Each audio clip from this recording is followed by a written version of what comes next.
This meeting is being recorded.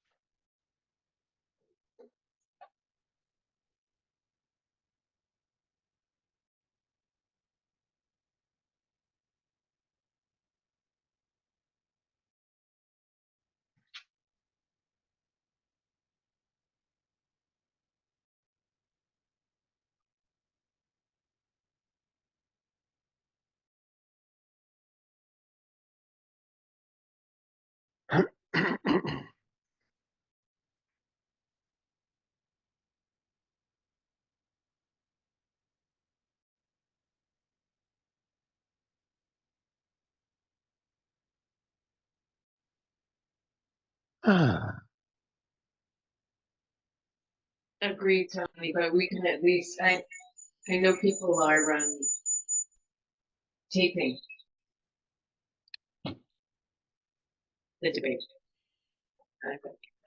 That's good. It just, I'm sure your timing, you had no idea when you said this. He didn't consult you. No, but we did consult the NHL. So we're not interfering with any hockey games. That's good. I think we are actually, but who cares?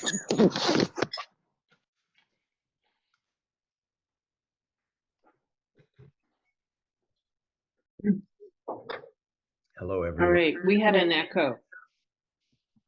Did we figure it out? Hello. Hello and welcome. Yeah, we do have an echo. I'm not sure. I don't think it's me. I've got nothing else turned on. No, it was happening before. It's very annoying. I think everybody who's not speaking right now should mute themselves. Agreed.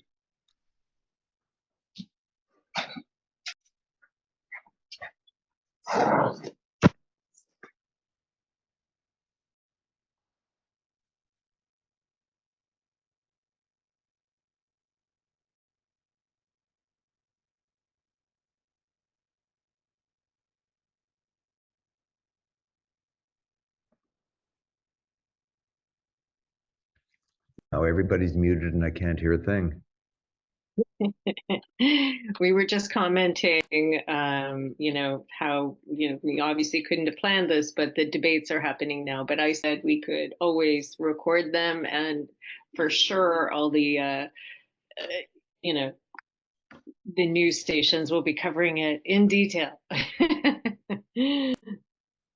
For sure. And when we record this and put it on the website, it will let people listen to it at their leisure. True.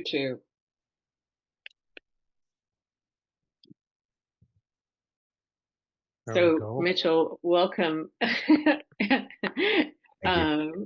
Informally, I will formally welcome you, but just to let you know, people tend to come on a little late.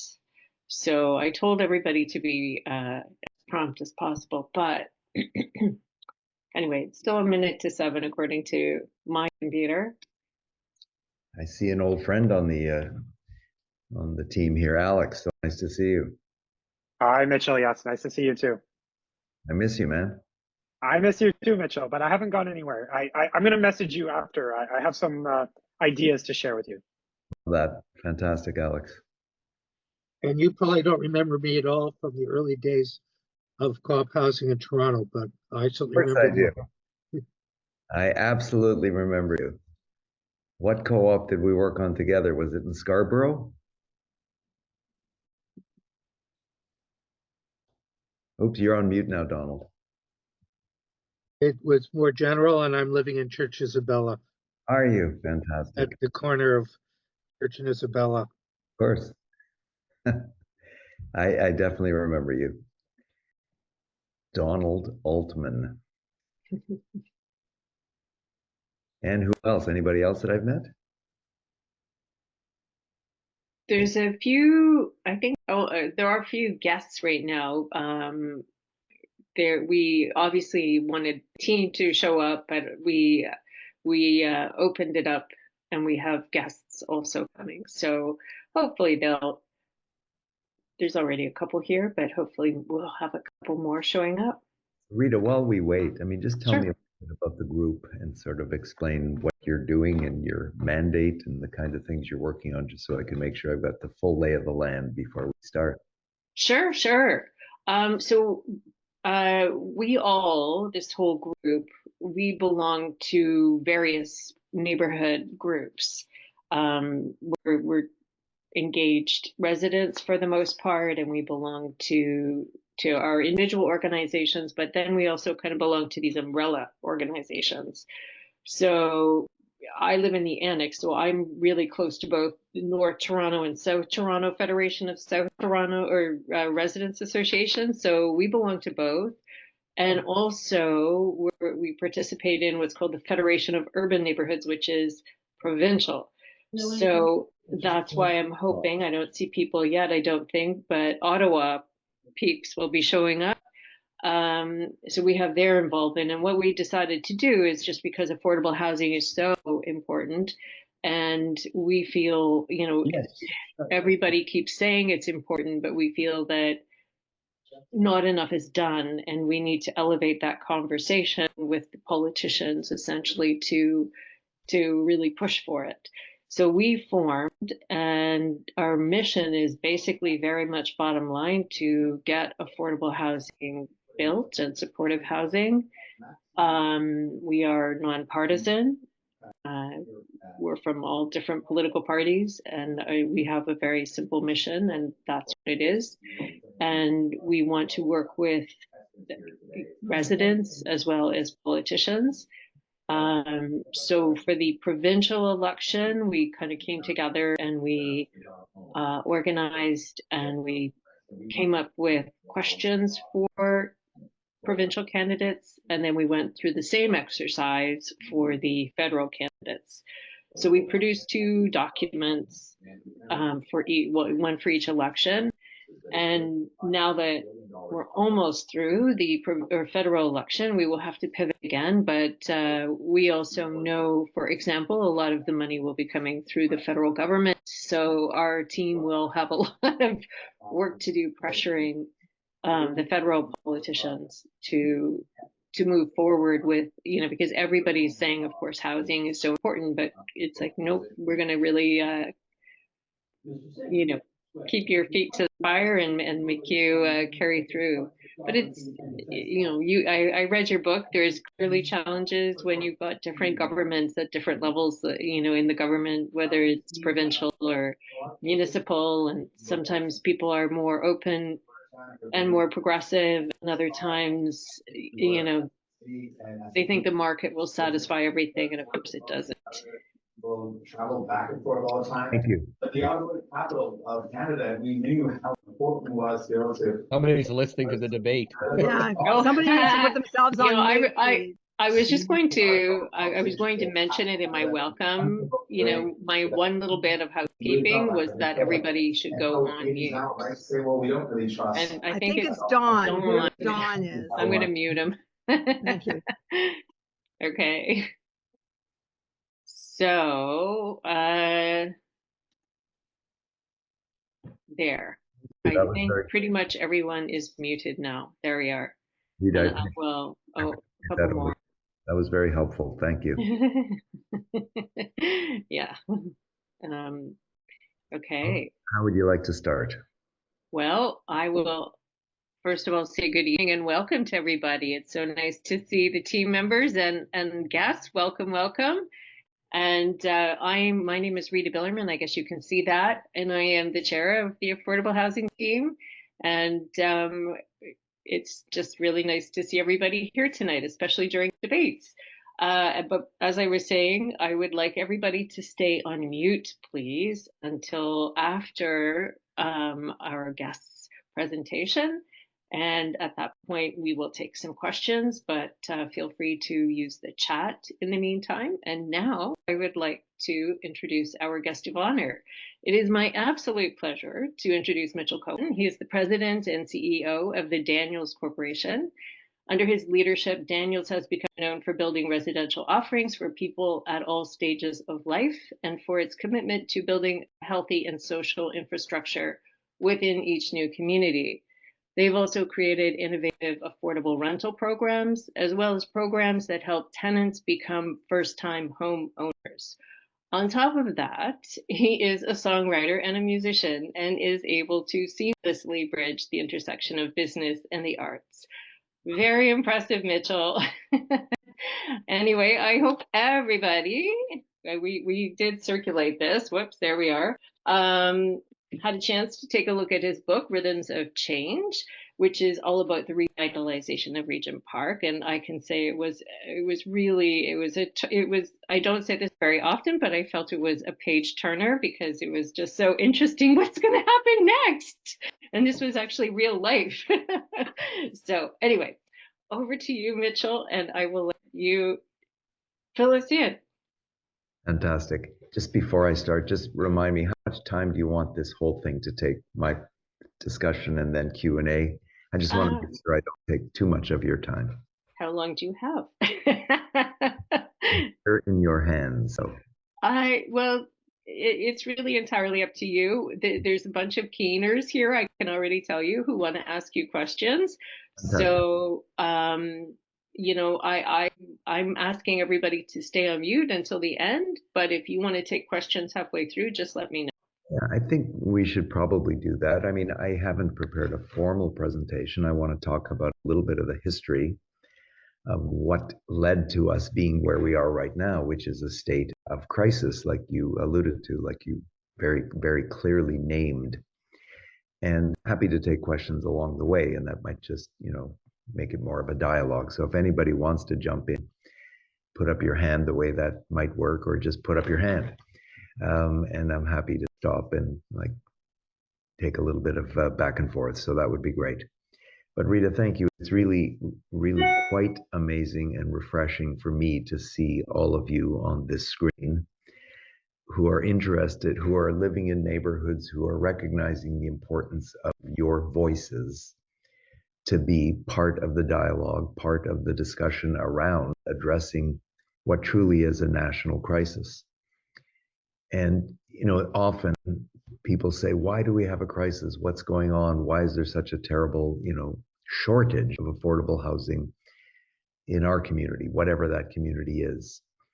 And the book has actually taken me not quite all the way across the country, but I've had a lot of book talks in different communities over the last 5 months or so, and many more coming. But every community, I was in Port Hope yesterday for a book talk, and they are absolutely suffering because people have nowhere to live. I mean, there are workers who work in the service industry, and there's just nowhere to live. There's no affordable housing, and there seems to be no avenues by which people can find support from local government, regional government, federal government, provincial government. So, I mean, it's really clear why we're here. And the reason we're here is because governments stopped investing in affordable housing decades ago. That's the real problem. You know, I grew up in the co-op housing sector, as Don alluded to. Even before I started working in co-op housing in Toronto, I was working in co-op housing in Montreal in 1973, which was the I don't know what that was, but that's okay. I was working in Montreal in 1973 when the federal government created a national housing program and strategy that was very much about affordable housing, and in particular co-op housing. And I had the privilege of working with a group of tenants who fought against their landlord and ultimately were able to create one of the first co-ops, nonprofit housing co-ops in Quebec. And the point that I want to make with that is that that co-op that we started to create in 1973, finished in 1976, is still there today. This was a co-op like all the co-ops that were created in those days under those government programs that were affordable in perpetuity by virtue of the investment that government made to create those co-ops. In fact, the co-ops that were built under those programs have now paid off their mortgage, 35-year mortgages they had under the program at very, very low interest rates. And now they have equity in their land, in their buildings, and they're able to provide some infill and add more housing to the land upon which they have their co-op. So government from 1973, federal government, to 84, were actively investing with enough investment to create co-ops and private nonprofits and municipal nonprofits that remained affordable in perpetuity. That was the federal government program. In 1984, Brian Mulroney was elected and terminated the affordable housing programs at the national level. And that was a bad day or a bad moment for housing in Canada, because the trajectory, a downward spiral, really started there at the national level. And the concept that he rolled out, or that the Conservative government rolled out, is that housing is not a federal responsibility, it's a provincial responsibility. So all the responsibility for housing was downloaded to the provinces. Ontario picked up that mantle fairly quickly. And by 1986, the province of Ontario initiated a very robust affordable housing program. Waleed, hello, nice to see you. Seeing you, Mitch. I'm so glad you're here. Terrific. 1986, the Liberal government in Ontario under David Peterson initiated a program. And that program was picked up by Bob Rae's government in 1990. So between 1986 and 1995 in Ontario, again, there was a program with governments saying, the provincial government, we have to invest in creating communities that are affordable and that will remain affordable in perpetuity.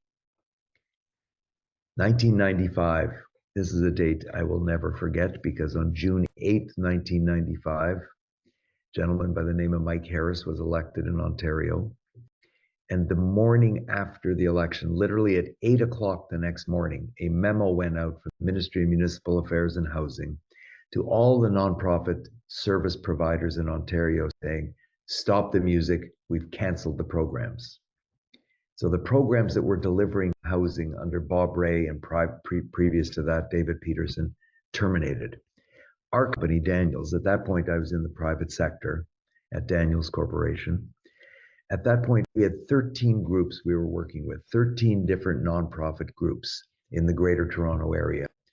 And we had bought land, we had partnered with people who own land, we partnered with church groups. We were going to be building a lot of affordable housing, all of which got canceled, not just our projects that we were working in, but across the entire province. That was 1995. And that was a common sense revolution. And the concept at that moment was, again, similar, that at the federal level download to the province. Now the Conservatives at the province said, we're downloading responsibility for housing to the municipalities, without giving the municipalities the taxation tools and any other tools that they could actually raise money to either build affordable housing or repair the affordable housing that was downloaded to them.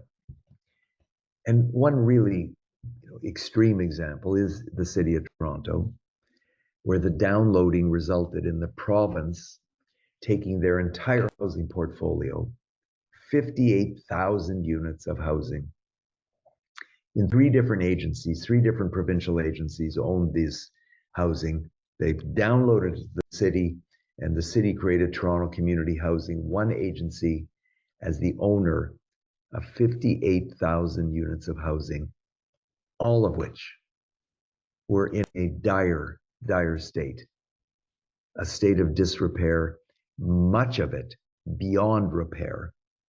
And that's what we found in Regent Park, certainly, was that the homes, the apartments had been allowed to deteriorate so badly that it made no sense whatsoever to think about, restoration, renovation, and it had to be demolition. But we'll come back to Regent Park perhaps in a few minutes. Let's just keep with the general sort of flow here. So it's now the early 2000s. The city of Toronto owns these 58,000 units of housing. Municipalities across the province now have responsibility for all the affordable housing without the tools. And pretty much that's the way it stayed. There were a number of Liberal governments in the province after that, Dalton McGuinty, Kathleen Wynne. They talked a lot about affordable housing, but they really never implemented a program anywhere near what had been done under Peterson or Bob Rae. They dabbled around the edges, but there was no real program with an investment.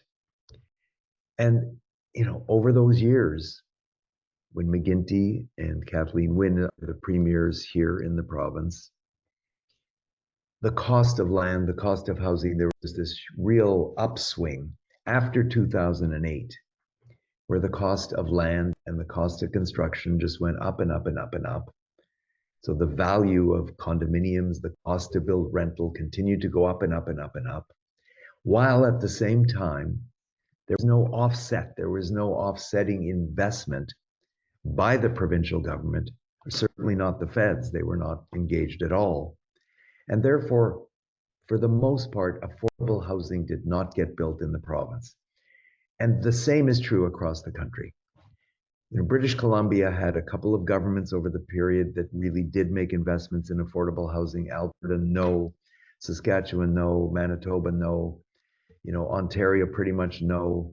Very little in the Maritimes. And that's why today we have an affordable housing crisis, because government walked away, saying it's not our fault, it's not our problem, it's a provincial, and then it's a municipal responsibility. And that is pretty much led us up to 2016-17, when at the federal level, the younger Trudeau was elected and came out with all kinds of promises and announcements. I think the first one was, we're going to invest $84 billion in affordable housing. And for a moment, I said, and others said, hallelujah. The other thing that the federal government did, which was really important, was to say that housing is a fundamental right of all Canadians.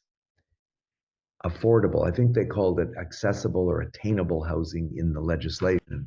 But the concept was that every Canadian has a right to secure a safe and an affordable place to live as a fundamental right of all Canadians. But then they did not implement the investment programs necessary to actually create affordable housing. And therefore, the years continue and the problem gets deeper. Costs continue to go up. Municipalities add development charges on top of development charges, on top of building permit fees, on top of parks dedications. All the costs keep going up without any offsetting assistance or incentives.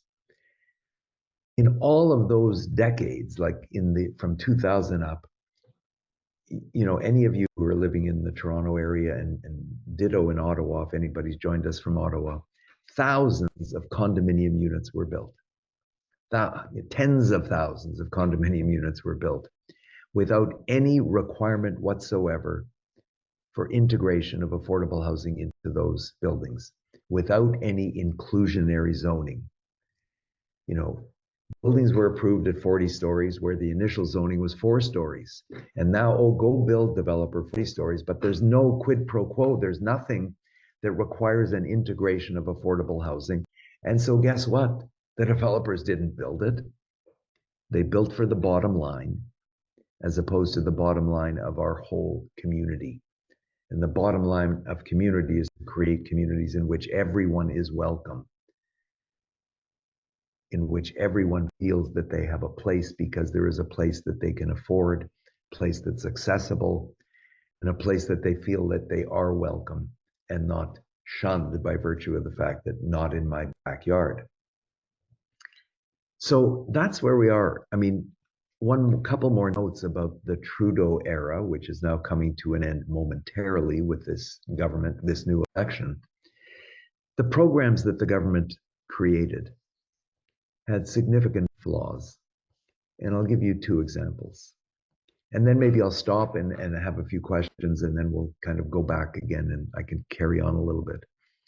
But for example, the federal government put several $billion into a program called RCFI, Rental Construction Financing Initiative. They announced the program, I think it was 2018. Big hoopla, we're putting billions of dollars into the creation of rental housing. And it's an affordable housing program, they said. We're going to create affordable housing under RCFI. So I read the parameters of the program, and the program required the program gave developers this phenomenal incentive that the interest rate on your loan will be something like 1.6 or 1.7%. Hallelujah for the developer. And the requirement of the developer was to incorporate 10% of the units that they build at an affordable rate, not deeply affordable, but basically just below market. But the real kicker, the real challenge from my point of view, is that the affordability criteria was for 10 years, which in my view is completely terrible social policy, incentivizing the private sector to create rental housing, market rental housing, pretending it's a program to support the creation of affordable housing, but having this thing that it's a 10-year affordability window requirement. But get this, if a person living in one of the affordable units moves out, the owner is able to put that unit up to market. So if they move out in year 1, 2, 3, 5, 7, boom, the unit goes to market. I had significant, huge fights with the leadership at CMHC, with the Minister of Housing, basically saying to them, this is not an affordable housing program. Don't call it an affordable housing program. This is simply a supply program to create market rental. Call it what it is. Don't pretend it's affordable housing. It's not. And finally, they actually began to, define it differently. And they finally, in the last couple of years of the program, just called it a rental supply program. But they didn't replace it, or they didn't create any real affordable program. The second part of it, that was on the rental side. On the ownership side, because I believe, and our company has done over many, many years, a whole range of different affordable models. And here's the crazy thing. The models on creating affordable housing, we know what they are, both rental and ownership. We know what it takes. And I'll come back to that in a minute. But on the affordable side, affordable ownership side, we've done programs that are called down payment assistance, also known as shared equity mortgages. And the federal government came out with a program modeled on ours that we had done ourselves, that we created back in 2005, 2006. Down payment assistance, and their program was 10% down payment assistance. Well, guess what, government? In 2005 and 6, that worked. In 2017, 18, 19, 20, it did not come anywhere close to being able to provide the leg up to home ownership that is needed for a tenant, a first-time buyer, to become a homeowner. Prices, costs have went so far up that what was required, what truly is required today for down payment assistance, is a 50% shared equity second mortgage. And we have done that program with our own money in Regent Park. We created a $5 million fund for the most recent project we did, community that's under construction in Regent Park. And we said, we're going to provide 50% down payment assistance. To be eligible, you have to be a TCH tenant. You have to demonstrate that you can carry a mortgage of 50%, because the first mortgage is 50%, the second mortgage is 50%, but zero interest. The point I'm making simply, the federal government said, we have a down payment assistance program. We're supporting affordable home ownership. But guess what? They put, $1.4 billion into that program, and virtually none of it got spent because the program didn't work. So today we're at this moment in time with an election upon us. Sorry, with an election a few weeks ago at the provincial level. And the province of Ontario, we've known now for a couple cycles, is not interested in investing in affordable housing. They have created this mantra, build more homes faster. I'm sure you've seen this or heard this. They actually made an act in legislature called Build More Homes Faster Act. And their thesis is if more homes get built, because they're going to cut red tape, they're going to do whatever they're going to do, and they're going to speed up the creation of housing. And that somehow by magical thinking, building more homes faster is going to create affordability. Well, hello, guess what? It's not. Affordable housing and the creation of affordable housing is simple in that it is a mathematical problem. It's math. It's not like, how do we do this? Oh my God, we have no idea what to do. We do. As I said, the models exist on both rental and ownership, and it takes investment. It costs this much to build a home today, okay? A nonprofit service provider, and there are tremendous nonprofit service providers across the country. Here in Toronto, many of them, they know what they're doing. They know how it works, and they provide wraparound support services for tenants who need that support to be successful in affordable housing. And they know it costs this much. Now, they're going to rent out their units at an amount that is low because they want to create deeply affordable. And that rental will support a mortgage of this much. So now the nonprofit's got a mortgage of this much, but the cost is here. There's this thing that we call very simply the equity gap. How do you close the equity gap? Well, traditionally, and in those programs in 1973 to 84 and the provincial programs to 95, government closed the equity gap. What my fear is in the upcoming election, and I'm reading, of course, as you probably are, all the campaign rhetoric. We're going to do this with HST, we're going to do this with that, but I am not hearing yet that we're going to make significant investments that are going to allow those nonprofits to be able to create housing and fill the equity gap. So I just want to close this part of the discussion with one further note. I would love whoever gets elected to say, we understand the math problem, and we're going to create the fund from all of our taxpayers' dollars in order to create affordable housing. We're going to make that investment. Why are we going to make that investment? We're going to make that investment because housing is a primary social determinant of health. Build housing that is affordable, reduce healthcare costs. There is a direct correlation.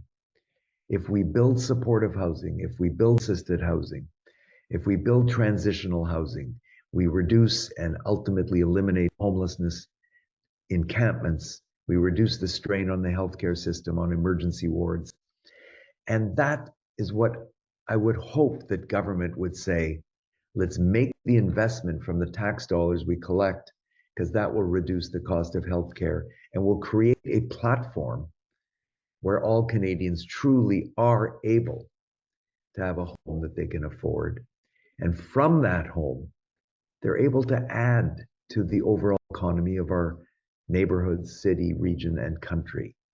Without that, they're struggling every day to make a decision. Do I spend the little money that I have to buy food or pay the landlord? And we shouldn't be in a situation in our country with the wealth that we have across the country where anyone has to make that decision. I keep saying last point, but here's the last point for right now. I get it. Government is strapped. Government doesn't want to raise taxes anymore. So I have recently really become very actively engaged in a mission, another mission in my life, And there's many people on this mission, and maybe you will all be on the mission with me, with all of us. One of the missing in action elements in terms of affordable housing from day one, from way back in 1973, is philanthropy. So next week, I'm going to Calgary and I'm giving the keynote address at the launch of a national foundation. It's called Partners for Affordable Housing. We're launching a national foundation with a very simple and very clear mandate. And that is bring philanthropy to help fill that equity gap, recognizing that government alone is not going to fill the gap. So we have to find a whole of community approach. We have to bring all players to the table to fill that equity gap. And philanthropy has been missing in action. So we are right now, and will be for the next many, many months, knocking on the doors of the big family foundations, but also the big corporate foundations. All the big banks have foundations. And I'll give you one example, not to pick on RBC arbitrarily, but I know them well enough. They're our primary number one bank, and I've been knocking my head against the wall for a couple months now, trying to get them to embrace this. We're going to be giving away, I think the number's $230 million in philanthropy over the next number of years, a couple years. Zero of that, zero, is committed to support community groups creating affordable housing. And I think that's a problem. It is a problem, and it's a problem we're going to start calling out to the banks, to the insurance companies, to the big corporations working in this country. The workforce can't find places to live where they're working. We know this. And we know that commuting an hour and a half or 2 hours to get to work is terrible for one's health and one's family, and for being able to really contribute beyond sitting in the car, or I wish we had more transit, but getting to work. We need to create more housing, and it has to be affordable. I'm going to stop. There's a few other things I'd like to touch on, but I'm going to take a breath. Sorry about that little. Wow. So our group kind of knows it's actually cheaper to house people, right? And so we've looked at some numbers, but anyway, I am going to, I think Alex, your hand was up, and then Michael. Perfect. Yes, thank you so much, Mitchell. Of course, it's always fantastic to hear you speak. I wonder if you could speak a little bit more to Daniel's role as a landlord. You mentioned it a little bit in your speech. Particularly, I'm interested in the market rate rentals, and also in particular your take on the Ford government's removal of rent control in 2018. How did that impact you as a developer in terms of building more of those rental units? The removal of rent control did something positive, but it didn't have the corollary to go with it. So it was trying to incentivize the creation of more rental housing. Fine, I'm all for that. But build in the requirement either at the municipal zoning level or at the provincial level where, yes, you're free of rent controls, but you have to demonstrate that a certain percentage of the units within your building are affordable. So like one thing just takes you in this further direction where the rents are just going to go up and up and up. Developers will build more. They're not constrained by rent controls. So they build more, and then the market will just drive everything. And that's what's happened. I mean, right now, today, there's a little bit of softening in the rental market, but still the rents are at this level. So softening doesn't make that much of an impact at this moment in time. What we have done, and I'll give you a couple of examples.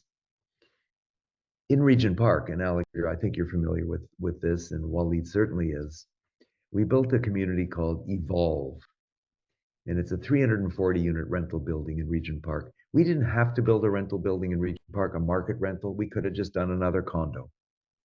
But we chose to do a rental, market rental, but we also wanted to demonstrate the value and the importance of integration of affordable housing in market buildings. We did this with a partner, a big, deep pocket partner that you've all heard of called Sun Life, because we wanted to demonstrate to the corporate sector the value of integration of affordable housing into market rental. So we went to the city of Toronto. There was a gentleman working there at the time called Sean Gadden. Some of you may have known Sean. Phenomenal advocate for affordable housing. And I said, Sean, we're going to build 340 units of rental. It's market rental. But we want to partner with Wood Green Community Services and do a head lease to Wood Green at an affordable rent, 80% of CMHC's average market rent, which actually is about 50% of true market rent. I can clarify that later if need be. So we made that proposal to Sean. Sean came up with $5 million. He gave that to Wood Green. Wood Green gives it to us, and there's a transaction that happens, mathematics. As a result of that mathematics and that $5 million, we're able to enter a head lease with Wood Green for 40 years, where they have control of 10% of the units in that building. And now for the last many years, that building's been there 3, 4, I can't even remember, a number of years. There's the integration of deeply affordable units in that building, and families living there.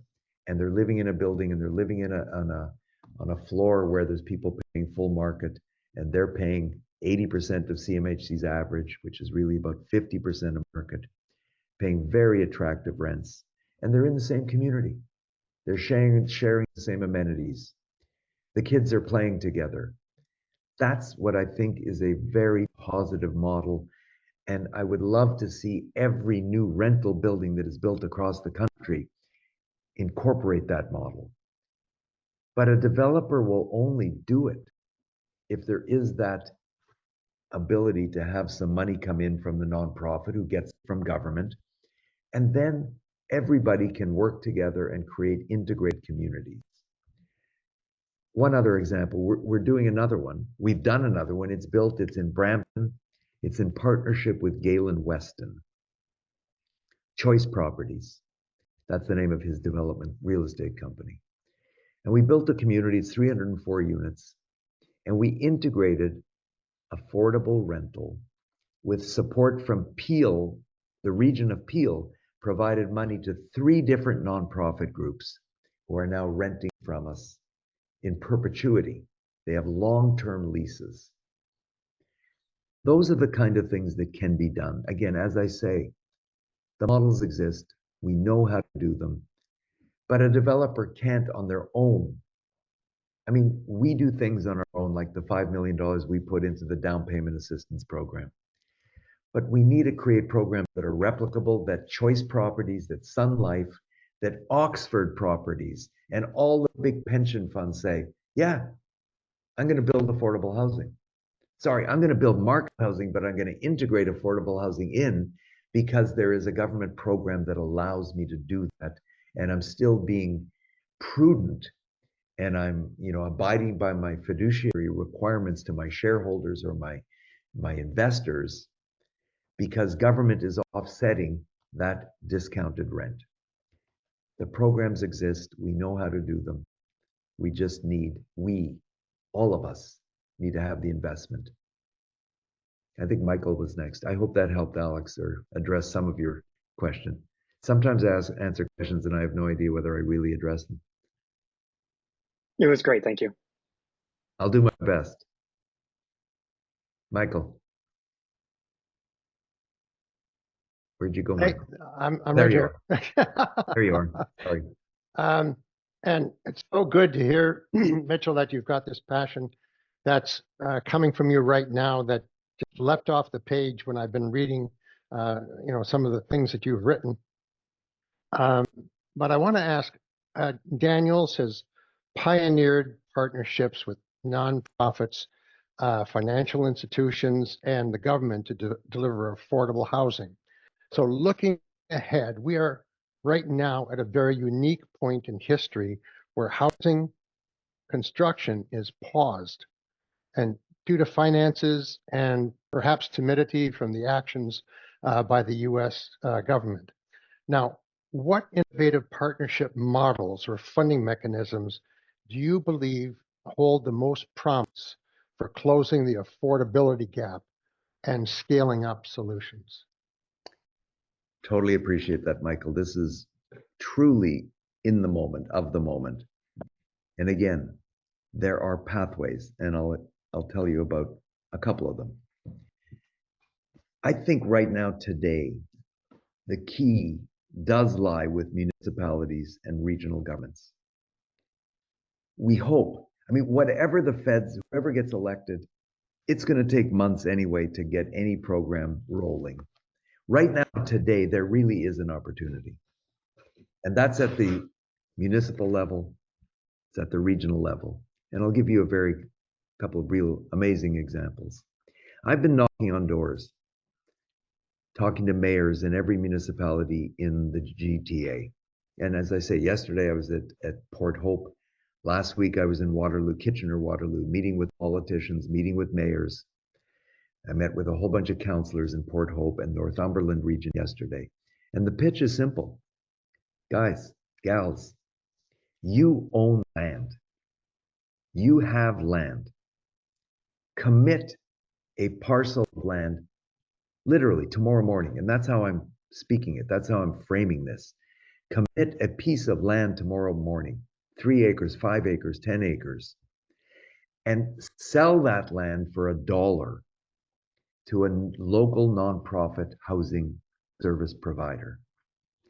We have an example of this that is in real time in Newmarket today, where there's a very progressive mayor, Mayor John Taylor. John Taylor has identified a 5-acre parcel of land in Newmarket. John Taylor is taking to council an approval to sell that piece of land for $1 to a nonprofit group called Blue Door. They very active. Michael Braithwaite is the gentleman who runs Blue Door. He's got a fabulous podcast called On the Way Home. Check it out. There's some great stuff on there. He did interview me, so I'm on there too. But he's got some great guests on there. So Newmarket is going to sell this piece of land for $1 to Blue Door. And that is the first and primary building block for Blue Door to put a plan together.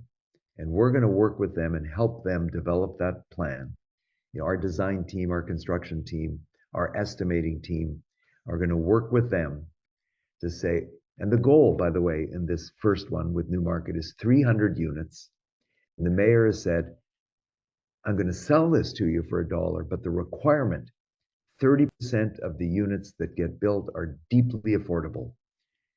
And I'm going to use, Mayor Taylor says, the other tools in the toolbox.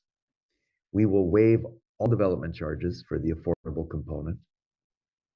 We will waive property taxes for the affordable component.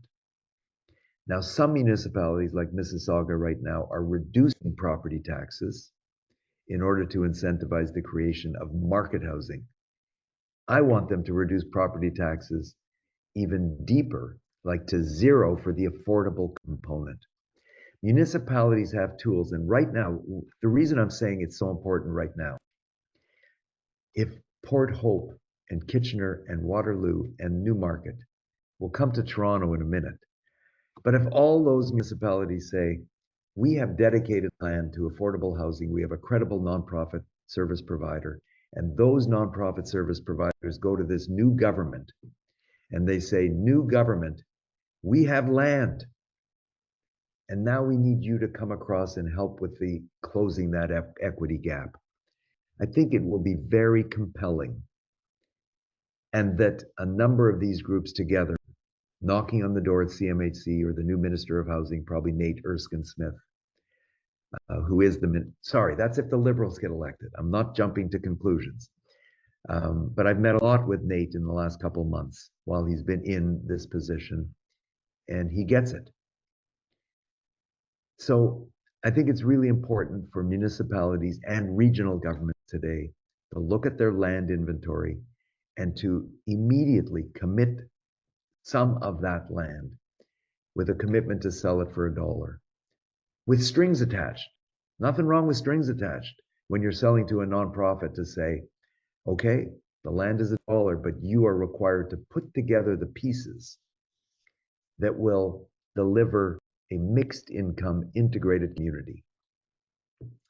Now, at the same time as we launch this national foundation called Partners for Affordable Housing, having these projects in different parts of the country that are prepped and ready and have land also provides leverage for knocking on those doors, whether it's in Port Hope or Calgary or Vancouver or Toronto, on the doors of the banks, the other institutions, the family foundations like the Westons, like the Thompsons, like the McCains. You know, we are a very wealthy country. And our philanthropists have been very generous to hospitals, emergency wards, all kinds of very important causes. But we want to be able to put on their table, here's a opportunity in your community. You know, for the McCain family, it might be in Halifax or in New Brunswick. For the Sobey family, it might be in New Brunswick. You know, for the Shaw family, it might be in Alberta. I think you get the drift of what I'm saying. There's wealth across this country. And we have to knock on the doors of the people and provide the vehicle and the pathway by which the money that they invest goes to create homes. And make the argument over and over again that creating those homes will reduce the cost of healthcare. I'm going to rest again. Okay. Michael, I don't know if that, again, went anywhere close to answering your question. I think we've got Don and Waleed. I'm not sure which order, but take it away.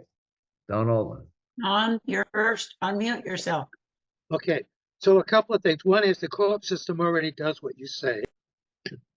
So this housing co-op, which was incorporated in 78 and occupied in 80, is about a third rent geared to income.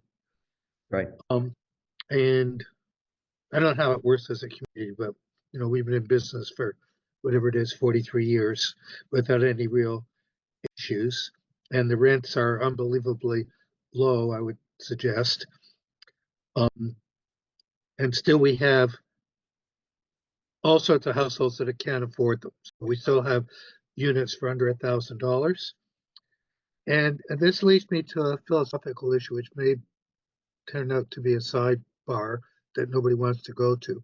But what I'm concerned about all these programs is who's subsidizing whom for what. So when we have rent geared income program, essentially we're subsidizing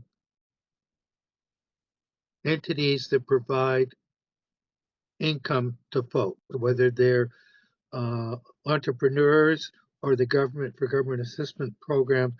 Essentially, that's what we're doing. So, for example, one of the reasons that I have people in the co-op who are on subsidy is because ODSP hasn't been adjusted very much over the last 10 or 20 years, and it's phenomenally too low. And if they were getting a decent amount of money on that, they wouldn't need to have a rent sub.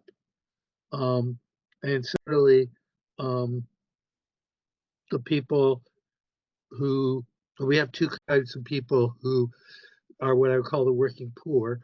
One group actually work and they don't get enough money for their work to pay for their unit. And in that sense, we're subsidizing the employers.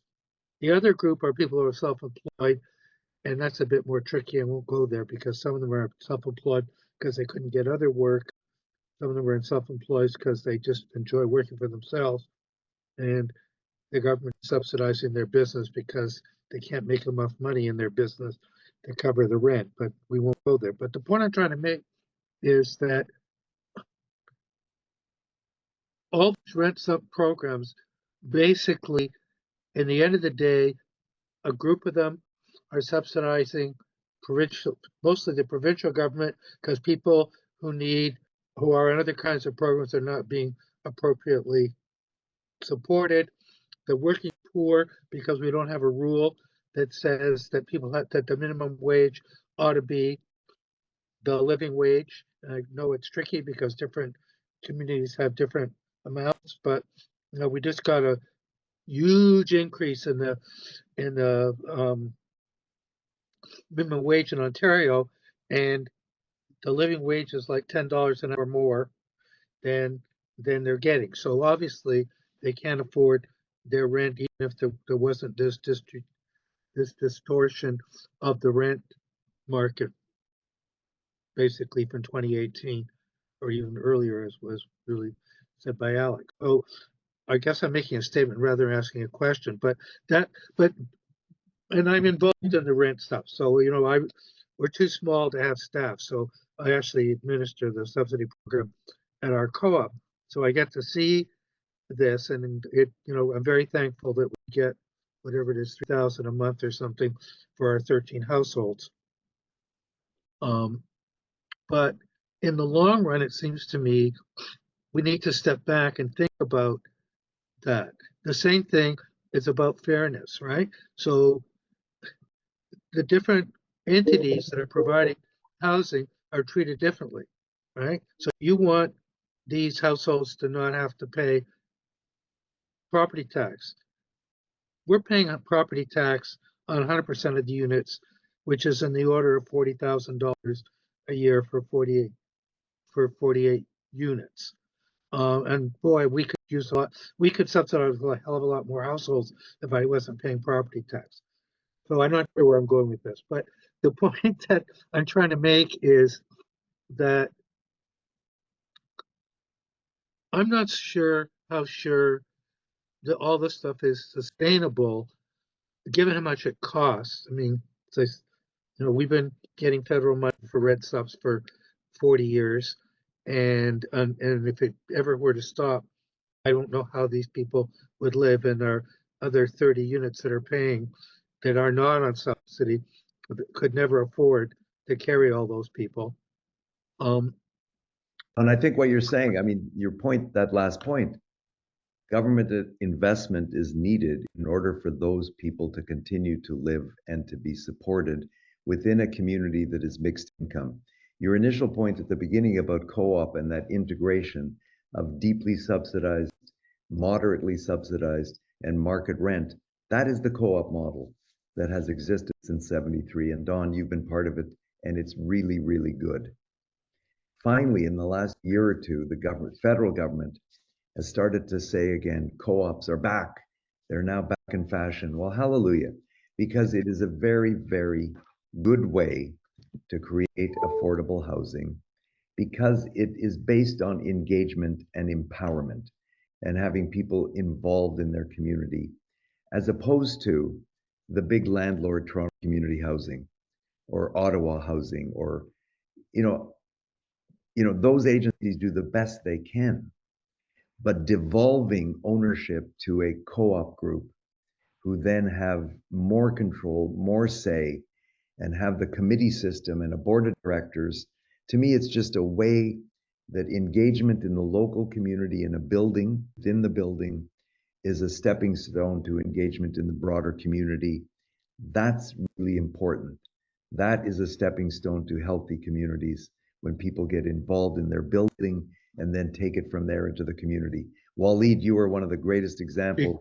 Before we go, just very quickly, I just want to point out that when I moved into the co-op, my rent actually went up.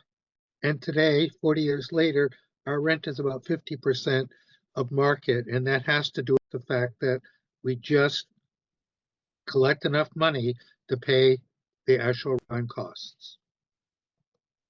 Right on. Michael has his hand up. Oh, sorry, Waleed, you had your hand up first. Yeah, thanks, Donald, for sharing your thoughts. And I would say that priorities are reflected in a budget. A budget is a reflection of our priorities, where we choose to spend and invest makes an impact, not just today, but for the future. And thanks, Mitch, for joining us tonight and sharing history of government action and inaction that informed the housing crisis. I think FoSTRA and FoNTRA are doing phenomenal work in playing a critical role at the policy level to make sure that the solutions that we have are data-driven. And one important thing that I hope we could reflect some time on is to talk about new initiatives that focus on building on public land, building on city land, build on federal land. Even with this federal election, we've heard from our current Prime Minister and of the Liberal Party of Canada of a program similar to the one in Toronto, where a Crown agency acts as a developer to build affordable housing at scale. So I think this is really great opportunities to talk about the end of the financialization of housing is how we got into this mess. The public is very aware. Many generations have lost the opportunity to own. And I think that's what's actually missing in the conversations. And Mitch, you've been a leader on this when it comes to the boost and foundational programs, your own leadership, putting a $5 million fund to support home ownership in one of these amazing developments we're having on Oak, between Oak and Gerrard and Parliament. So, there is a role for the private sector to play in addressing the housing crisis. But government inaction is how we got into this mess. And I think we have an opportunity to collaborate with the private sector to let government know, this model of incentivizing the financialization of housing must end, so that we do not leave another generation with a potential crisis in the future. So I'd love to get your feedback on the public build initiatives at the city and now being discussed at the federal level. And thank you, Mitch, for being here as always. A couple comments on that, and I see a number of hands have gone up, so I'll try to be brief. Waleed, thank you. There's no doubt everything starts with land, and I've said that. From that moment forward, though, when land is allocated to a nonprofit use, the actual process by which it gets built is something that needs further debate. I don't think that the risk of getting approvals and construction should necessarily fall within the Crown Corporation or the nonprofit sector. The private sector can be harnessed to take that risk. The private sector is set up to take risk. And that's the point that we were making when we did the couple of projects that I've mentioned to you. When Wood Green have a head lease for 40 years for 10% of the units in the building, we built that building. We had cost overruns in that building because shit happens. Stuff happens in construction all the time. But it's not Wood Green's problem. It's my problem. It's our problem. And then once it's operational, when the elevator breaks down or the concrete starts to spall or get into trouble, it's not Wood Green's problem. So I've heard the mayor and talked to the mayor a lot about this notion of who should build. Yes, there is a role for public sector to be a builder, but to develop that skill set within a short period of time to be able to deliver thousands of units of housing, I would rather see the private sector be the delivery mechanism, taking the risk on construction cost and on long-term operation, but integrate the service providers who do that way better than the private sector. We don't want the private sector to be doing the nurturing of tenants.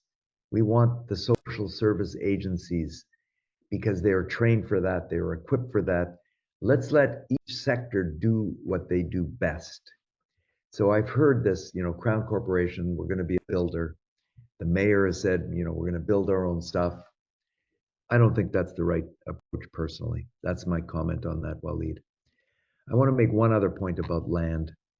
And then, sorry, I'll come back to the other questions.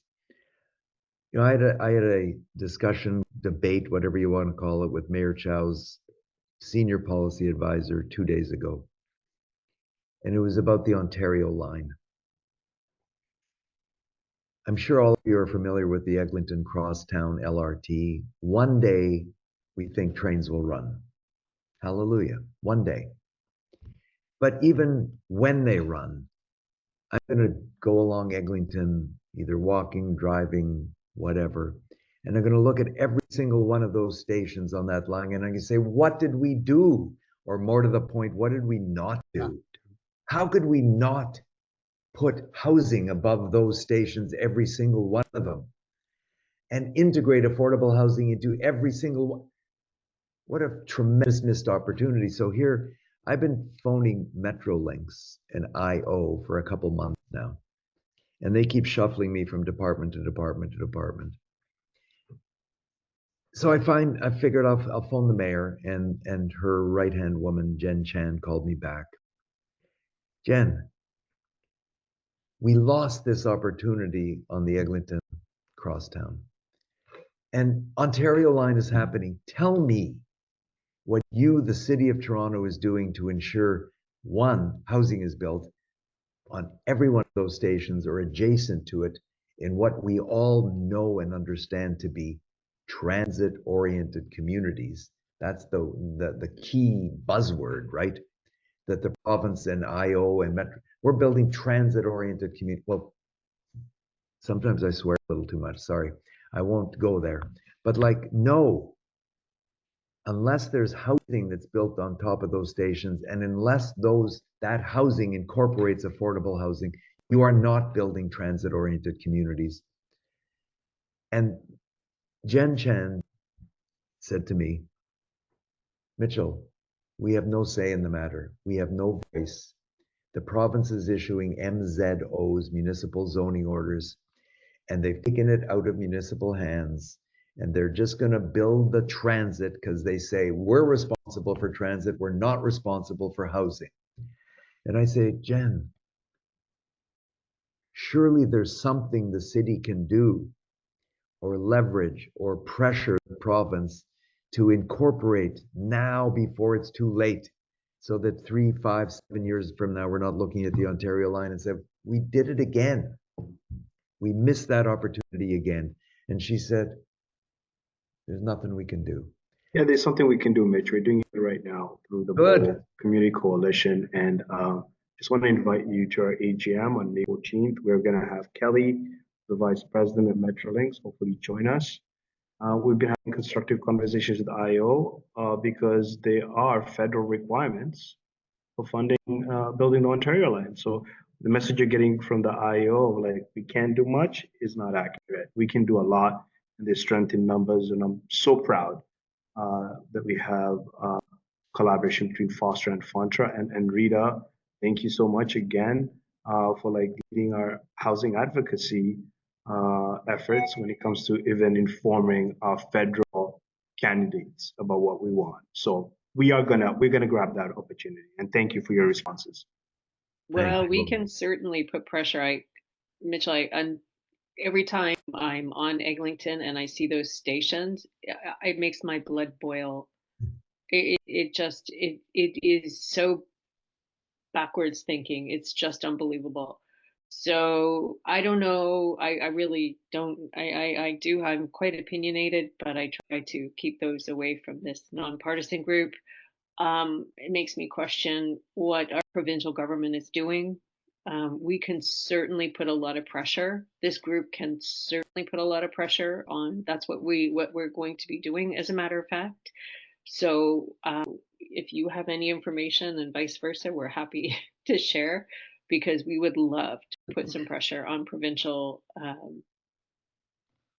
politicians. Now's the time to get, because we're taxpayers. I mean, this is we're ultimately footing the bill, and it's our taxes. I know it kind of, some goes in different coffers and it gets all lost in every place, but it doesn't matter. We can ask for our tax money to be spent more efficiently, more transparently, to have more robust systems in place. This is all just basic, yet it seems like it's not. And if it's the same Jen, she's absolutely brilliant. If it's the same Jen Chan, and it's really it's so frustrating. But anyway, that's one of our missions. That is what we want to do and start putting pressure. And because everybody's so busy, right? Everybody's so busy and they don't really understand. Everybody says we need affordable housing. Well, what does that really mean? Well, it's like, well, hold on, we need to talk about that. So here we are. But anyway, I'll come back to my question. I don't know who is next, Michael or Peter? Maybe we'll let Peter go because he hasn't asked a question, Michael. Sorry. That's good. Peter, you're on mute.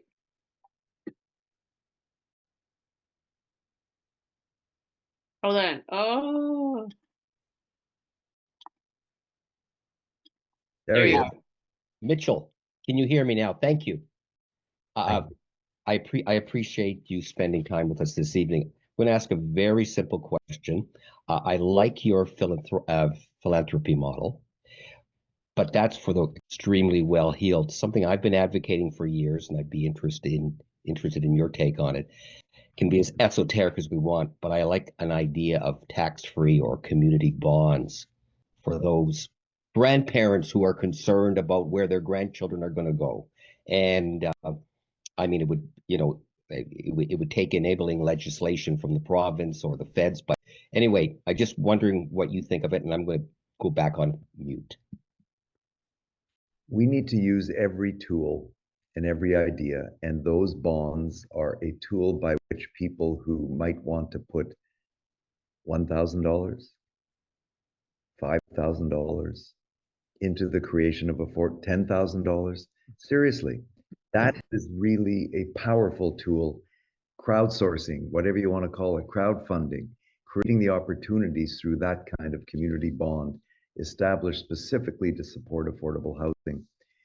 That is absolutely one of the tools that can be utilized.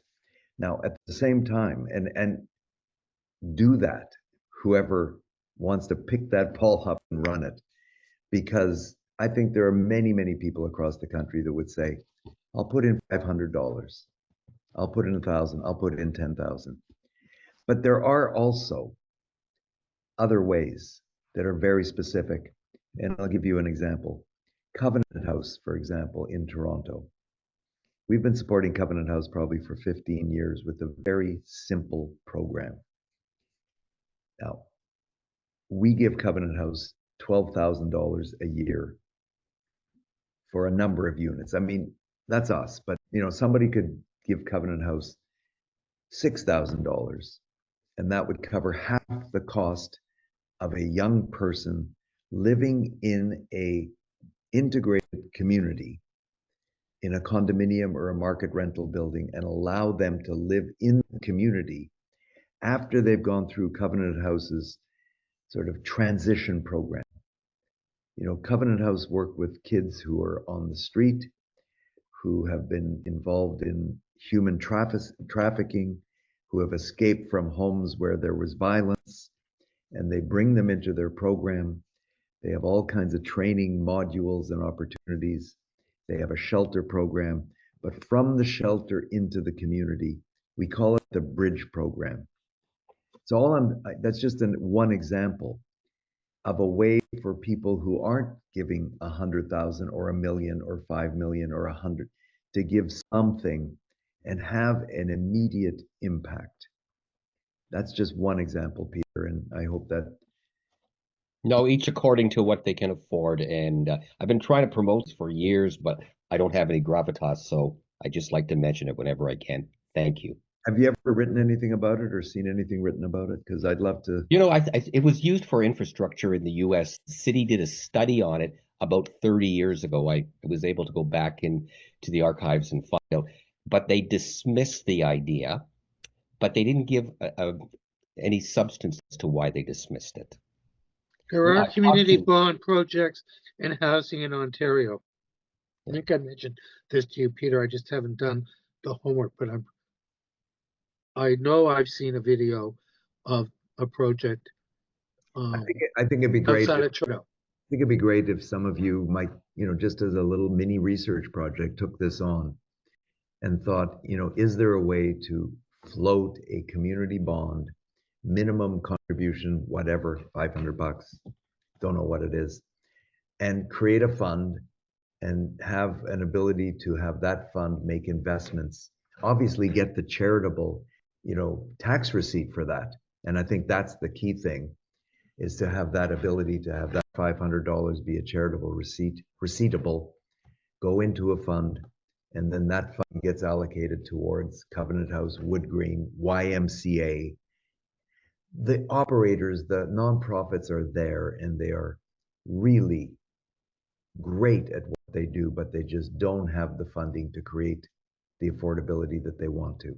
Now, Tara, you've had your, Michael, did you have a second question, or should we go to Tara and Tony? I think is that okay? Okay, thank you. Tara and then Tony, and then Rita, I don't know if you actually asked your question. Thanks. I'm not 100% sure if mine's question or it's just like a ethical thinking. So just for full transparency, I work in philanthropy. I raise funds for various things. And I feel like in this case, part of certainly our government repeatedly declining to invest in affordable housing has been a huge contributor. But the other huge contributor, which someone else mentioned, is kind of this financialization of housing in general. The REITs, even you mentioned like OMERS, pension funds.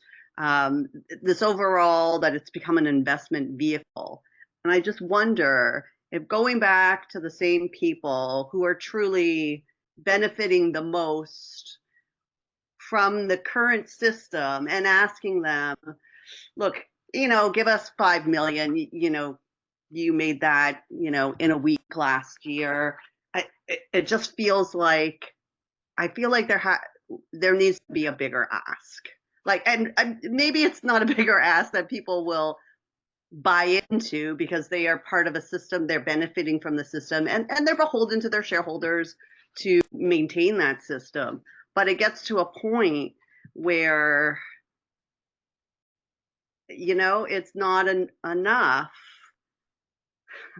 to ask someone for, what to them is actually not that much money, and it's money they have to divest of anyway, to offset their capital gains that year.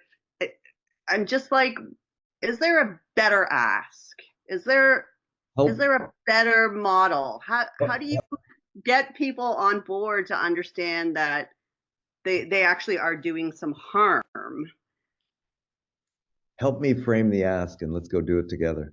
I don't know what it is, but I think one potential ask you could take back to the organization that you're working on is, I feel like developers have a lot of power in Ontario right now. They have our premier's ear. Yep. They do. And relationships, and they could be the advocates for, the healthcare workers that can't afford to live in the city of Toronto, even though this is, they're powering the city and keeping us all well, or the garbage collectors, or, I'm not even talking about the deeply affordable, like people that truly need wraparound services. I'm just talking about everyday people are also at the point where they're struggling and they can't live in Toronto. And I hear you, and I knock my head against the wall of other developers year in, year out, and there are very few, okay, let me refrain, there are none that want to address affordability. Their mandate is to make money. That's why I think that we have a better chance with the REITs and the pension funds, because I don't know, we're in a little bit of a public forum here, and I think I'm being recorded. We can cut this part out. Developers are out to make money for themselves and their families and their shareholders, whoever is making the investments. And they don't see it as their problem. They see it as government's problem. And if government gives them a bunch of money, then maybe they will do it. But government has to do more. Government has to incentivize. But also, as I was saying earlier, that notion of inclusionary zoning. You want to build? In order to build, you've got to deliver. And the deliverable is affordable housing that's integrated into whatever you're doing. That is unfortunately the only way that the development industry is going to be at the table. It's regulation. Like looking back at the car industry in the 70s when cars were polluting our atmosphere and creating these problems with our climate and ozone layers and all of that. It wasn't voluntary that the auto industry started with emission standards. It was regulatory. And so government has the ability to clamp down on the financialization. See, I'm okay with the REITs and the pension funds building thousands of units as long as there's a component of those units that are required to be affordable. Mhm. And that's regulatory. It's not like we'd like you to do this. It's like you actually have to do this.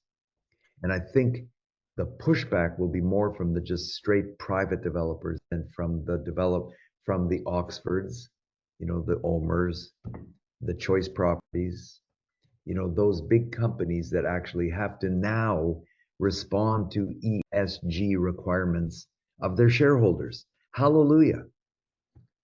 That is now a factor in their minds. We have to play that. We have to push that button.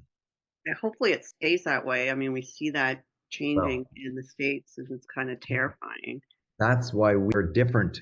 And that's why we're going to continue to be different and try to find these solutions and demonstrate that we can be different and that we can embrace affordability and find the pathways to engage the corporate sector and the philanthropic sector to build us a better Canada. Tony, I think you were next. Thank you. Thanks. And I had so many different thoughts. I've been in the housing, or was in, for more than 35 years, working in private market nonprofits and working for the city.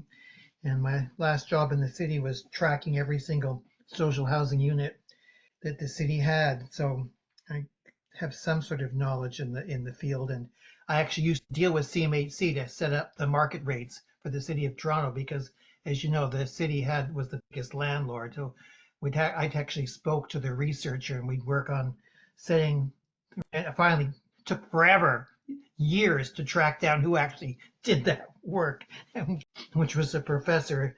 And yeah, we had tried to market rents in Toronto for the 4, 5, and 6 bedroom units. They didn't bother doing them anymore because there wasn't any comparables anywhere else. So we had to create our own, right? For sure. It's interesting. There's not very many large. Just a few quick ones and then come back to the bigger picture. I know there's been advocacy a lot for the city to cooperate in whatever way they can, and certainly waiving the taxes. But working for the city, I know the city is pressed for money itself. So I don't think that's a major solution. I'm sure, and we're trying to do everything we can to get projects built, but I don't think that's the big picture solution because the cities need the revenue. Because regardless if it's a nonprofit or not, there's the demands for the services, and in fact, it's possible they have the nonprofits. Those buildings have even more demands on needing services. In terms of, you mentioned Eglinton, and I hope something can be done about the stations, but Eglinton's losing affordable housing because of it's funny that people were talking about the lost opportunity to create affordable housing, but because of the line, the developers are moving in, and a lot of people are going to lose their housing, the affordable housing that was there. So so this transit idea, has a mixed blessing. Like, I think we really need the transit, but I wasn't even thinking about Eglinton much until I met some people that I know that advocate for the Black or the Caribbean community, worried about losing their heritage because a lot of the older businesses are being bought out or that whole area. This is the Eglinton West, of course, not so much the east. So there is.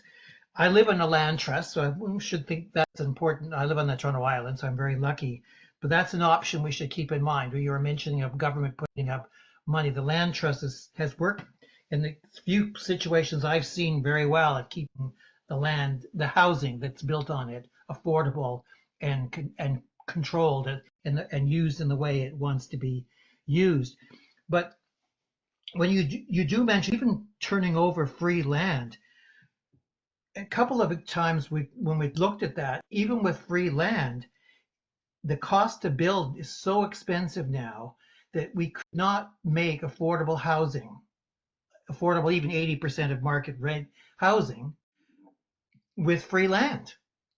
So I don't know. So Agreed. we have talked, but that to me, something's got to be done about the cost of building, because even with if it is a situation and the land, I know it should in the condos, theoretically it's a big cost, but without we have to tackle that problem of how to bring the costs down, or we won't, I don't know how we will afford to build it, or enough of it. But and I think where is he? Well, he's you're all Waleed, you're always bringing up some really good points, but on the bigger picture, housing is a real crisis. It is not just whatever we want to call affordable. And I watched a documentary on the States, and it was quite scary. And unfortunately, we follow the trends there. And it's not just that there's poor people on the street, which generally politicians don't worry about. There was an awful lot of younger families on the disillusion with government and with the communities, and like there's a whole it's beyond just the poorer people and the service. There's a societal breakdown where a lot of people can't afford a place to live, or feel they'll never own a home.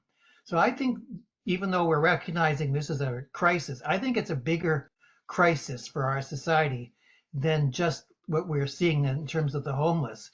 That this is, and I don't think people are recognizing that the housing crisis is I think is a fundamental challenge for our society, or else things are going to break down. With like where I know how you want to respond to that. So, but I do think that the issue is big. It's much more important than we're even us they're thinking it is. Never mind people that we're trying to raise the issue with. I've said enough. I could keep going. All I can say to that is I second that emotion. Thank you, Tony. Nodding your head about the housing costs. I thought maybe you had an idea. No, what I'm saying, what the nodding of the head was, housing costs are very high. We're going into a moment right now when someone mentioned earlier, there's very little housing getting built right now. There's zero condominium market. The condominium market is dead. There are some rental starts that are happening. But even in the face of that, we're going into union negotiations that begin on May 1st. I'm being told by my team that do the contracting of all of our buildings that there's going to be strikes this spring because the unions believe they need to be paid more. I don't think we can get into that discussion today. It's deep. It's a challenge. Unionized workers are important. Safety is important. The unions are important. But going on strike at this moment in time will simply drive up the cost of housing even more. That's all I can really say about that at this moment in time. It's a challenge. We're building buildings right now. We're under construction. There will likely be at least a number of strikes in a number of trades. And that will just exacerbate the problem that we're dealing with right now in terms of what you just referred to as the cost of building one home. So other hands, Rita, I don't know if you asked your question, and Michael has had his hand up now for a while. Well, I'll just I don't want to take up too much time, but one of the things we did have Carolyn Weitzman, I'm sure you probably know her. She spoke at one of our AGMs, and I think, certainly for our team, we've had reading to do, we've had to do homework to read reports, and I'm sure we can all agree that the information out there is just overwhelming, and it seems to all say the same thing, that we need to make investments in housing, period, full stop. Yep. And you know what? We do it, it will be an initial investment. And there are ways to do it cheaper, by the way. And, with automation to simplify the process, to simplify regulations across across the country. There are lots of suggestions out there, and I think they're doable. And I think we need to consider this a crisis and build like wartime houses, except, our current crisis. Given what's going on in the US, we have an opportunity to actually do this. It would be a great way to kickstart the economy. But my question, besides, pushing you're trying to get the politicians to do the right thing, it's about people being displaced when you talked about it in your book about community members having to be displaced while their homes were being rebuilt, and how important it was to keep them in their community. And we see this now. I'd like to hear what you say, or how a possible solution, because we have people who are getting dem evicted, rent evicted. Well, if they're rent evicted, they, hopefully it's not too long, but like the whole dem eviction group started from, partly one of the buildings in my neighborhood. And there's a woman on the call tonight from dem evictions. So what happens when people are kicked out of their buildings when they're being redeveloped? Like they get to come back, but nobody's really taking care of them when they have to move. Well, the city does have a rental replacement policy. Yeah, TRAP. And it's they're very stringent about it. We've done many of those where we have done a development where people are living. And we did one in High Park. We did one at Sussex and Spadina. And we have to take care of those tenants, find accommodation at the same price that they're paying, ensure that they move, cover their cost of moving, ensure that they're there, and that they have that right to come back to a new. And we're in the middle of doing that right now with our project at Florence Spadina. In High Park, we did that with 14 homes that people were living in, and they were renting those homes. And we built a condominium building, and every one of those people moved into either a 2 or 3 bedroom unit, because we had to right size the homes for what they came out of into what they. So the city does have a pretty tough rental replacement program. I've never seen them deviate from it. No, TRAP is okay, and certainly we can, push for rent gap, which is also not part of the TRAP, but we can push for that, things like that. But sometimes people are forced to move far away. That was all. I know you had other options when you were doing Regent Park, but. Well, your point is really a good one. And in Regent Park, and sort of Waleed was there through all of this, in the first phase, Toronto Community Housing were very proactive. They created 3 buildings within very close proximity to Regent Park called the off-site buildings, one on Richmond, one on Adelaide, one on Carlton. And they built these buildings before we started the demolition of phase 1. So that people were told, you have to move out to make way for demolition, but you have an option that you can move into Adelaide, Carlton, or Richmond and stay there until your new home is built. Or if you prefer, you can stay there forever. And some people chose to stay because, they've moved, they're in a brand new building. Now, that was great in phase 1. But guess what? Things changed at Toronto Community Housing when Rob Ford was elected, and he fired the CEO, he fired the board of directors. In the middle of us building buildings, we had no partner at the table because they had all been fired. and they completely gave up the notion of trying to relocate within the neighborhood. And that was a serious problem, disaster. And, we offered all kinds of ways to support that, to create so tenants were moved to Jane and Finch, tenants were moved to Eastern Scarborough without any of the support mechanisms of, introduction to new health services or a new mosque or a new church, or it's just sort of a welcome wagon kind of thing. It was just, okay, your new home is 10 miles away. I should say kilometers. And that was really unfortunate. But the management at TCH at that moment in time, and I think it's probably, I shouldn't say this, but maybe it's true today, weren't that supportive of that relocation in community or nearby the community as they were on day one. Your point's really well taken.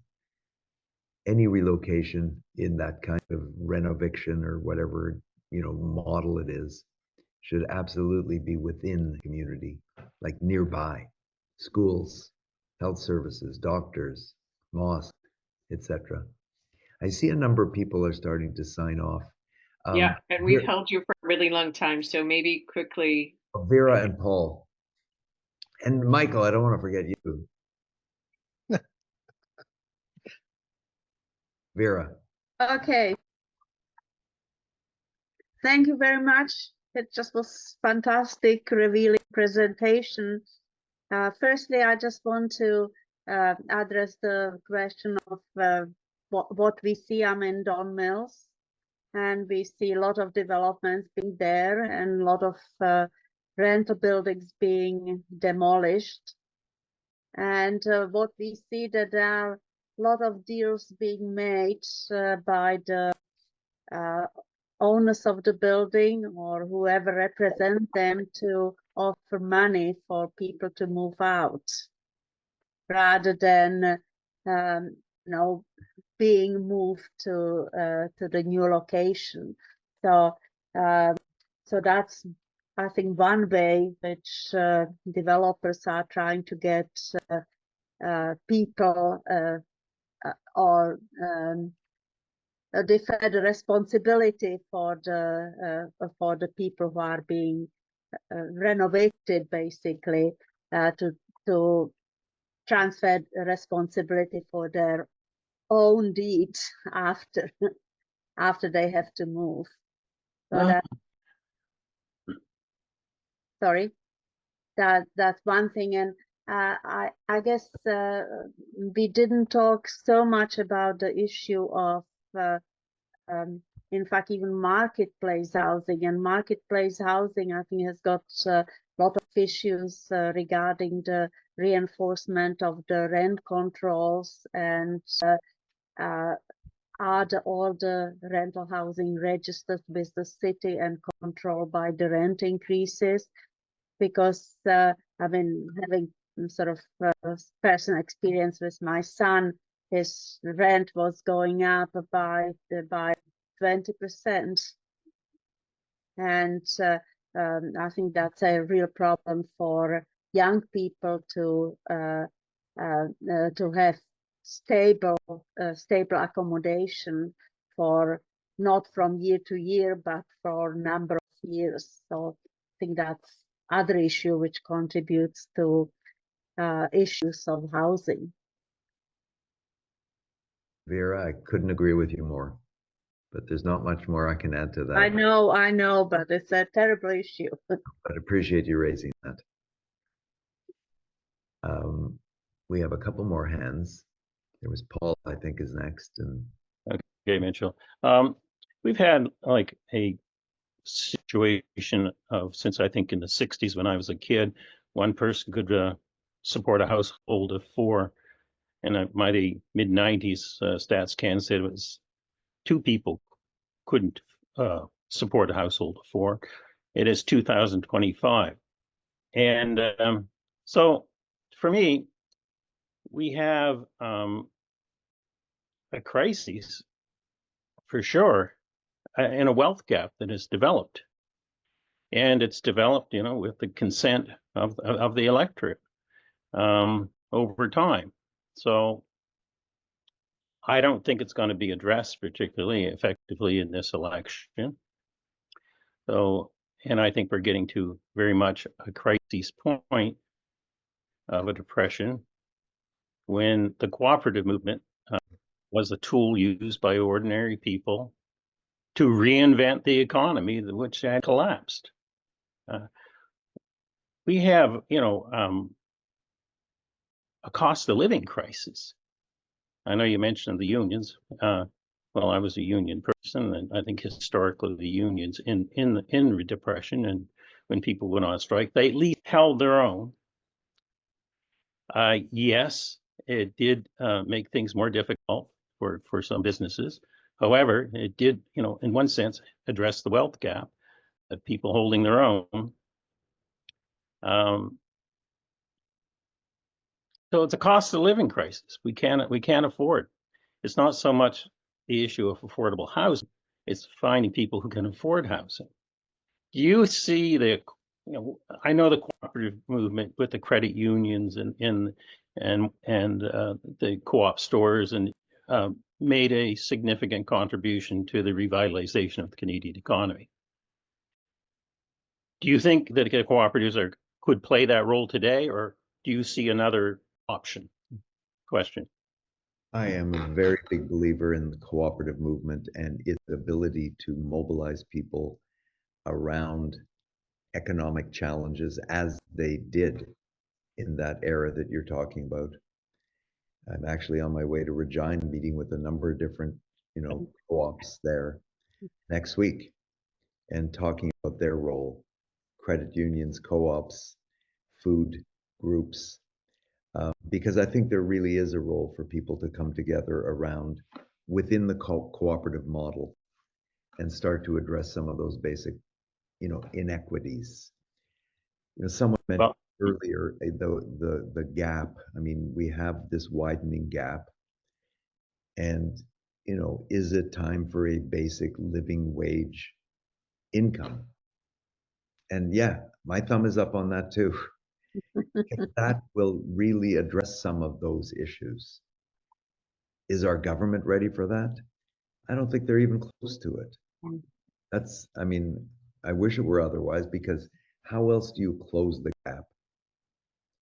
And I'm not trying to badmouth the unions. We are a union builder. Not all developers are union builders. Good for you. No, for sure. And we've always been a union builder.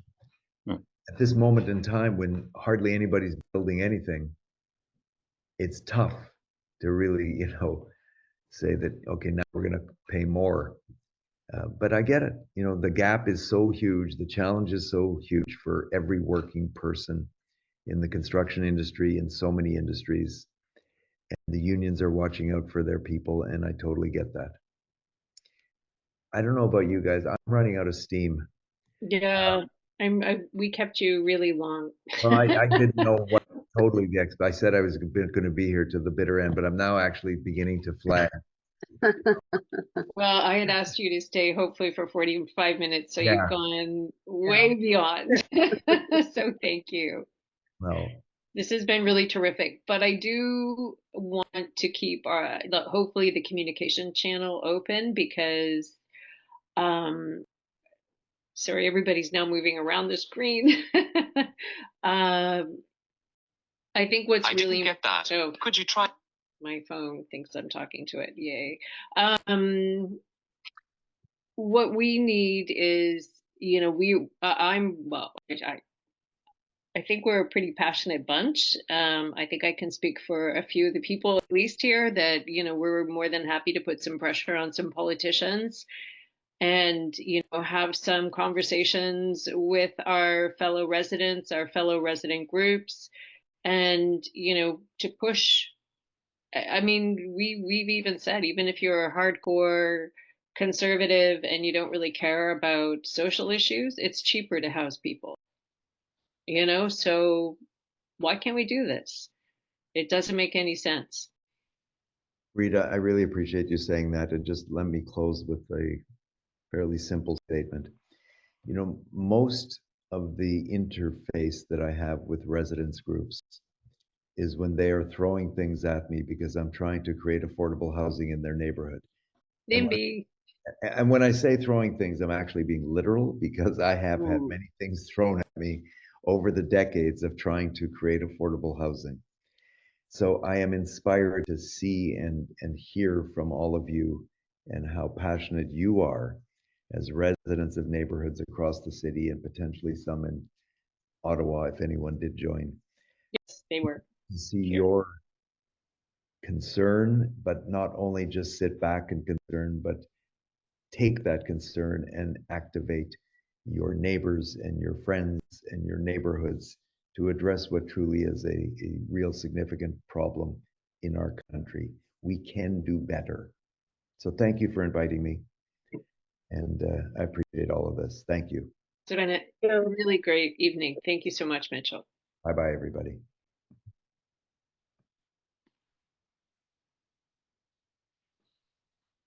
Wow, that was great. And the keeners hung in.